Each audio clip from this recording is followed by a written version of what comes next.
What is going on, guys? Welcome back to the channel. Panthers advice. Fix the cam real quick. Today, man, we're going to talk about Nic Scourton. All right, edge guy out of Texas A&M. Why I like this pick a lot, and actually why I might circle back and talk about why Jalen Walker may not have been the right pick after all. So first, though, let's stick to this though. Nic Scourton. All right, Texas A&M, 6'3", 260. Okay. Prospect grade, you don't have to put too much faith into this if you don't want to, but 6.4 will become a good starter within 2 years. Okay, production score 74. Let's pause this when we get hit with that copyright. 74, 71 athleticism, 77 total score. All right. Player bio, 10 games as a reserve. Okay, 2 sacks. Next year, second year in college, second team All Big Ten, tied for 8th in FBS with 10 sacks. So second year, he gets 10 sacks. After 2 sacks his first year in Purdue. Started 11 games, 50 tackles, 15 tackles for a loss, 10 sacks, 3 pass breakups, and a forced fumble. Then he goes to the SEC. And this is one where you're like, it kind of goes back and forth because you see 10 sacks with Purdue, right? But then he goes to SEC. He gets 5 sacks, but he gets first team all SEC. I kind of like the trade-off right there, all right? Changed his name from Nick Carraway to Nic Scourton while at Purdue to honor his father, Nic Scourton. So originally his name was Carraway, changed it for that. Analysts, we watched the tape here on stream. Shout out to everybody in here. The tape speaks for itself. We'll look at the weaknesses real quick. All right, he looked a little bit quicker on his 2023 tape at Purdue, and it's true, right? So if you watch the tape, 2024, he looks like a smaller but faster Clowney. 2023, he looks more of like a typical pass rusher. Lax of length prevents him from controlling edge blockers. Saw that on tape. Gets caught sleeping. I don't love that analysis. That seems like a lazy take to me. Average acceleration.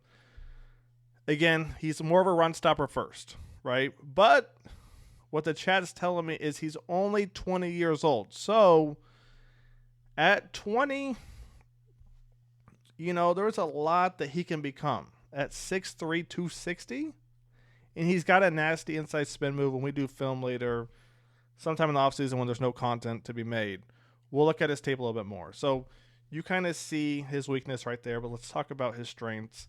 What makes him worth the Panthers trading up? And honestly, I thought they did a good job trading with the Broncos, I believe. Good power and aggression when attacking the point. Capable of playing through edges or slipping blocks or disruption. All right, forces offenses to send additional protection help his way. And this is what you want right here out of a strong side linebacker, right? You want the tight end to chip him, right tackle to chip him too. Okay, that way our left side, which we're talking about in a little bit, Patrick Jones and DJ Wanham get in there, right, and cause disruption. If they've got to worry about Nick on the outside, DJ and Patrick Jones better be doing their thing, all right? Thoughtful rusher who sets up moves and counters. I didn't see that as much. So the fact that they see that and I didn't see that, that's another step in the right direction. All right, ultra step cadence and entry angles to keep tackles guessing. I didn't see a lot of this. So the fact that they saw this on film, I'm actually more happy with this pick, to be honest with you. And I see you guys in the chat, where this is behind the scenes. Usually I mess up a few times, but right now we're on fire.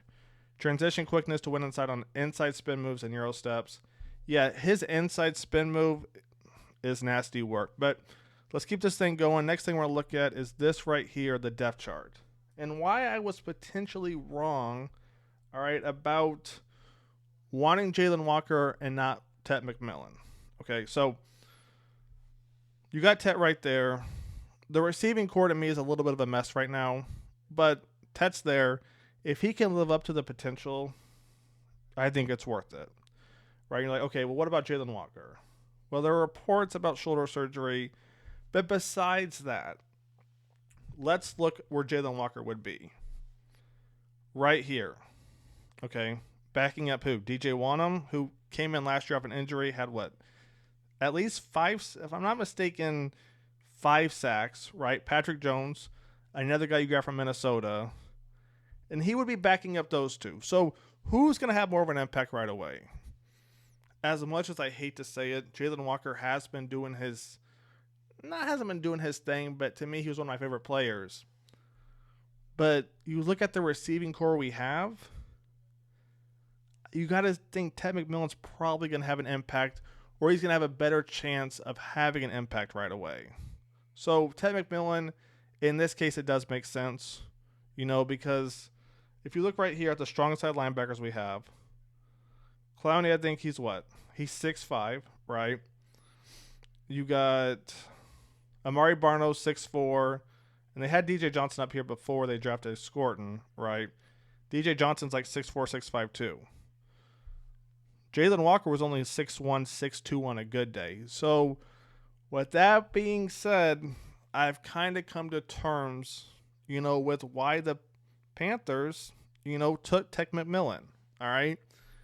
The last thing I want to look at real quick is the real reason they took Nic Scourton right here. Let's talk about this real quick. This is this is defensive stats, okay? So right here you see rushing yards. Like, okay, the Ravens, the Vikings. But let me click this button again and look who's at the top of this list. Boom, it's the Panthers. This is the Panthers' rush defense right here. 3,000 yards allowed.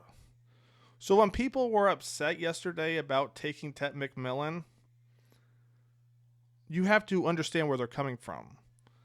The next closest team was the Saints right here at 2,400 yards. They were the second worst, but look, they're right along with everyone else for the most part. Nobody is near the Panthers at 3,000 yards allowed on the ground. Okay, now with that being said, yes, the Panthers offense didn't produce, so teams kept running it on the Panthers. But at some point, you got to be able to stop the run, right? And you look right here. Yards per carry, 5.2. Nobody else was averaging or getting allowed 5 yards per rush. Only the Panthers were 5.2 yards a carry. All right, touchdowns. We didn't lead. That was the Niners and the Cowboys. 20-plus yard runs. We didn't lead that either. So I guess that's the good news, right? 40-plus yard runs, we were second in. All right, longest. We were nowhere near that. That's not bad. All right, rush first percentage. Let's see. Panthers. So now you kind of see, we'll go a little bit bigger camera real quick.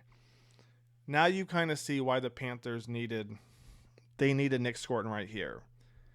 Now, an edge guy I did like with that 8th overall pick was Mykel Williams. But based on what the chat's told me, shout out to them, based on what they've told me, Nic Scourton isn't that far off from Mykel Williams, all right? Based on age, potential, and you already see Nick stopping the run, which is what the Panthers need right away.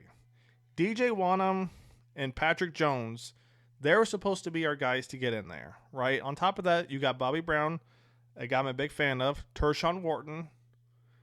Nic Scourton, just stop the run and I'll be happy. Tershawn Wharton, Turk, he's supposed to rush the passer. Derek Brown, supposed to cause havoc. Patrick Jones, cause havoc. DJ Wanham, cause havoc. Nick, all we want you to do is stop the run. That's it. If that's the case, man, I think the Panthers, are looking pretty good. Let's take a look at the depth chart one more time real quick. Change the camera angle. Ba-ba-boom, ba-ba-boom. So, you got Tet, Leggett, Thielen. I want to put Leggett. I want Leggett to be Deebo Samuel. Shout out to Ryan. I think he mentioned it before. I want Leggett to be Deebo. Thielen, Tet, all right. Jalen Coker, David Moore. Not bad. I think we still have to add some more people. 1 or 2 receivers. But I think we're getting there, all right? And then my boy Fred right here said, are we overcompensating on run defense? We don't have enough yet if we're being honest. Let's go a little bit bigger, Ken. Let's touch on this real quick too. So right now we're just inside of the 3rd round. Okay? We need interior linebackers, and let's talk about why real quick. And then we'll wrap this thing up. So interior linebackers right now are Josie Jewell and Trevin Wallace.